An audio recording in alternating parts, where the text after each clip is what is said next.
Assalamualaikum warahmatullahi wabarakatuh. Semangat pagi anak-anak hebat, semangat pagi anak-anak semua. Hari ini kita akan mempelajari muatan pelajaran IPS yang ada pada tema 8, materi tentang bumiku di kelas 6. Baik, anak-anak yang hebat, sebelum Bapak mulai pembelajaran pada pagi hari ini, kita berdoa terlebih dahulu.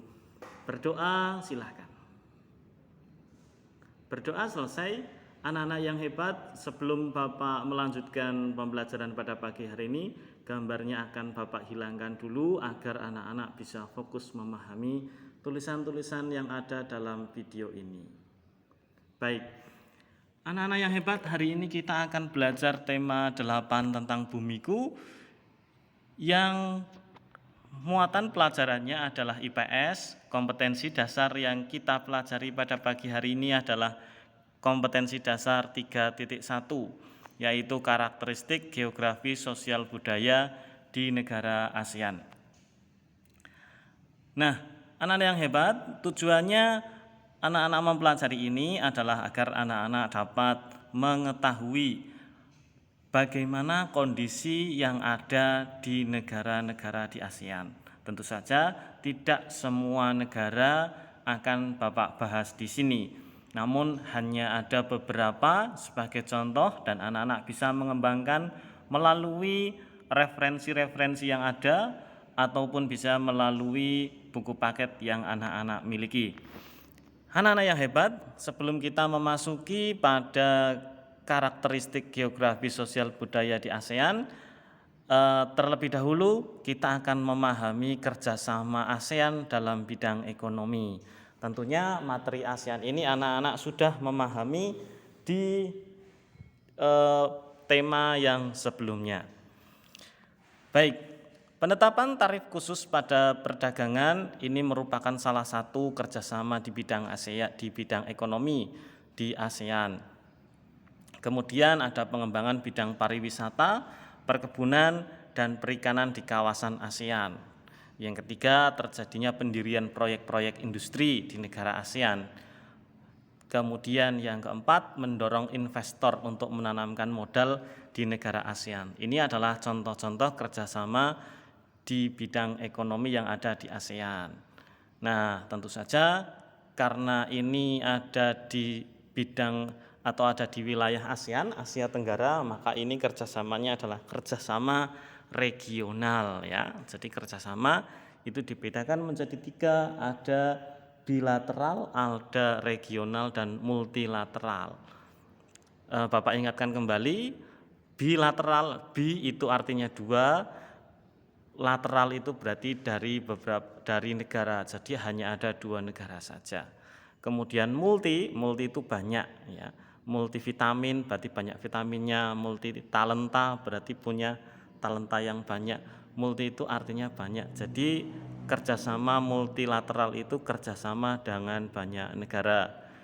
Kalau regional berarti dalam satu kawasan, contohnya di ASEAN atau Asia Tenggara. Kita lanjutkan. Kerjasama di bidang politik. Di bidang politik, kerjasama ASEAN ini terjadi penandatanganan perjanjian zona perdamaian atau kebebasan dan netralitas pada tanggal 27 November 1971 di Kuala Lumpur, Malaysia. Kemudian ada penandatanganan deklarasi kesepakatan ASEAN. Ini juga terjadi pada tanggal 24 Februari 1976 di Bali. Kemudian ada pembentukan Komunitas Keamanan Politik ASEAN. Ini di Thailand ada pada tanggal 1 Maret 2009. Nah, setelah anak-anak memahami tentang kerjasama ekonomi dan politik yang ada di ASEAN, kita akan memasuki karakteristik dari negara-negara yang ada di ASEAN. Yang pertama contohnya adalah di negara Thailand. Negara Thailand ini memiliki luas wilayah 513.120 km persegi. Negara Thailand ini memiliki batas-batas sebelah utara, ini berbatasan dengan Laos dan Myanmar, kemudian sebelah selatan dengan Malaysia, sebelah barat dengan Myanmar dan Samudra Hindia, dan di sebelah timur dengan Laos dan Kamboja. Untuk warna benderanya anak-anak bisa melihat pada samping gambar tersebut, ini adalah bendera dari negara Thailand. Baik, selanjutnya untuk geografisnya yang terkenal di negara Thailand ini adalah Sungai Chao Phraya, mengalir dari bagian utara sampai wilayah selatan negara Thailand. Aliran sungainya ini banyak dimanfaatkan sebagai sarana transportasi oleh warga di sekitar sungai tersebut. Dan hasil pertanian terbesarnya dari negara Thailand ini adalah padi, sehingga Thailand itu disebut sebagai lumbung padi Asia. Bagaimana hubungan kondisi geografis dengan keadaan sosial di negara Thailand? Nah, masyarakat Thailand ini memiliki interaksi sosial yang baik berdasarkan asas kekeluargaan. Salah satu bentuk interaksinya ini adalah sambutan masyarakat terhadap wisatawan yang datang ke Thailand. Tentu saja ini menjadi nilai tambah bagi para wisatawan yang berkunjung ke Thailand. Kemudian apa hubungan kondisi geografis dengan keadaan budaya di negara Thailand? Nah, ragam budaya yang ada di Thailand antara lain ada tari tradisional, ada pakaian tradisional, dan ada alat musik tradisional. Tentunya jika dibahas satu persatu itu nanti akan sangat banyak ya. Salah satu alat musik yang ada di gambar ini namanya adalah Kruang Don Tri Thai. Ini adalah alat musik yang menyerupai gamelan khas yang ada di Indonesia. Nah, kalau anak-anak lihat gambarnya di situ bentuknya sangat mirip dengan gamelan bonang yang ada di tempat kita. Kita lanjutkan ke Singapura. Singapura anak-anak sudah sangat kenal, itu adalah ikon dari Singapura yang bergambarkan singa berbadan ikan, ya. Pengaruh kondisi geografis dengan kehidupan sosial budaya di negara Singapura, ini warga Singapura bermukim di dataran rendah dan pesisir karena merupakan negara di ASEAN yang paling kecil tetapi juga paling maju. Masyarakat di dataran rendah ini biasanya banyak membangun wilayah perkotaan dan perindustrian. Masyarakat pesisir pantai di negara Singapura ini membentuk pola permukiman memanjang mengikuti garis pantai atau garis sungai. Ya. Pengaruh kondisi geografis dengan kehidupan sosial budaya yang ada di Indonesia. Kondisi geografis dari negara tersebut ini mempengaruhi pola interaksi masyarakat yang ada di Indonesia. Jadi kita sudah membahas di wilayah kita sendiri, yaitu negara Indonesia. Seperti anak-anak tahu bahwasanya negara Indonesia itu dikenal sebagai negara agraris ya. Meskipun kita masih banyak impor, tetapi kita tetap negara agraris ya. Masyarakat di wilayah dataran tinggi biasanya membentuk pola permukiman berkelompok sesuai dengan sumber airnya. Jadi karena di Indonesia ini sangat banyak daratannya atau negara yang paling luas di wilayah ASEAN, maka wilayahnya menjadi sangat luas. Bagaimana di dataran rendah? Masyarakat yang di dataran rendah dan pesisir pantai ini juga sama membentuk pola permukiman memanjang seperti yang ada di Singapura tadi. Kemudian di daerah dataran rendah ini biasanya dibangun wilayah perkotaan dan perindustrian karena lahan-lahan tersebut cocok untuk sarana transportasi sehingga mereka bisa mengembangkan wilayah perkotaan dan perindustrian. Kemudian pengaruh kondisi geografis yang ada di ekonomi di masyarakat kita ini adalah letak geografis kita yang sangat strategis ya. Letak geografis Indonesia ini ada di antara dua benua dan ada di antara dua samudra.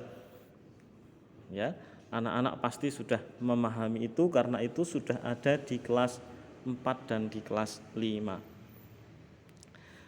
Dua benua yang mengapit kita ini adalah Australia dan benua Asia, sehingga Indonesia merupakan tempat transit yang sangat strategis bagi negara-negara yang ingin melakukan kunjungan ke Australia ataupun dari Australia ke Asia.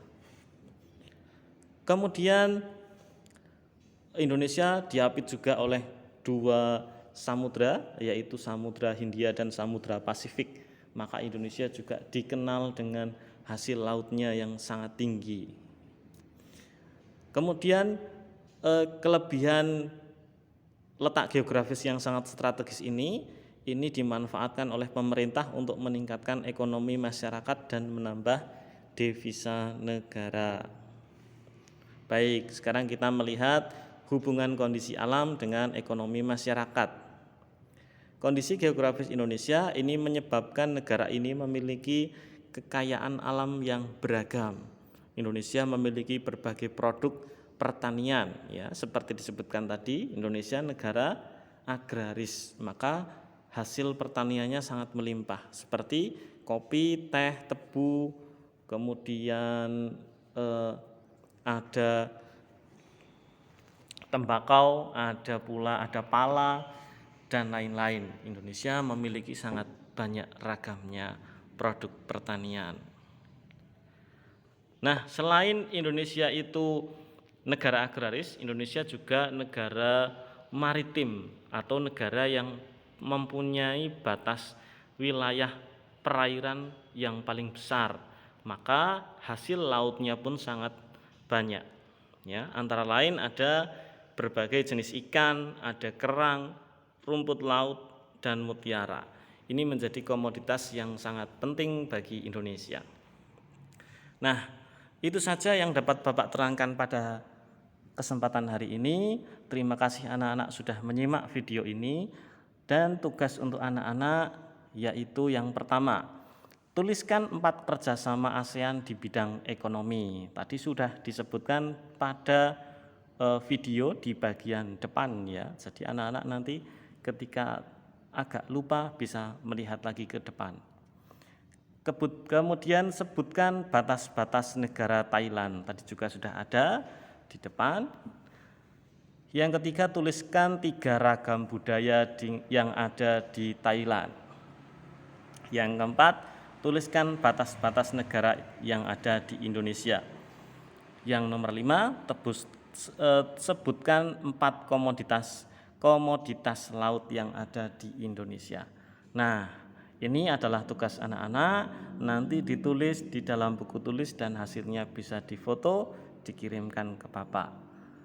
Ya, jangan lupa tetap semangat, jaga kesehatan, jaga kehangatan keluarga. Dan jangan lupa patuhi protokol kesehatan dengan menggunakan masker, jaga jarak, dan mencuci tangan sebelum dan sesudah melaksanakan aktivitas apapun. Tidak lupa cuci tangan menggunakan sabun di air yang mengalir. Itu saja dari Bapak. Terima kasih. Wassalamualaikum warahmatullahi wabarakatuh.